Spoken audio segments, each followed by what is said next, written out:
আসসালামু আলাইকুম। আমি পদ্মে যাচ্ছি, যার পথে দেখি বাচ্চাটা এখানে বসে আছে।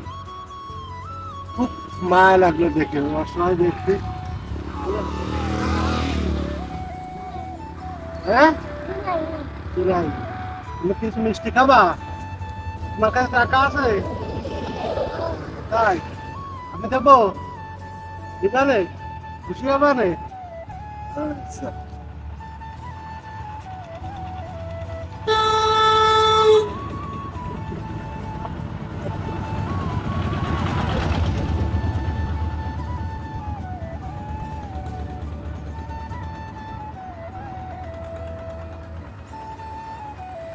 এই গেল, মিষ্টি কিনে খাও না? খুশি তো? কাশি দাও দি, কাশি দাও। ওই মা তাকায় আঙ্কেলের দিক থেকে টাইসে দেয়। হ্যাঁ, আচ্ছা।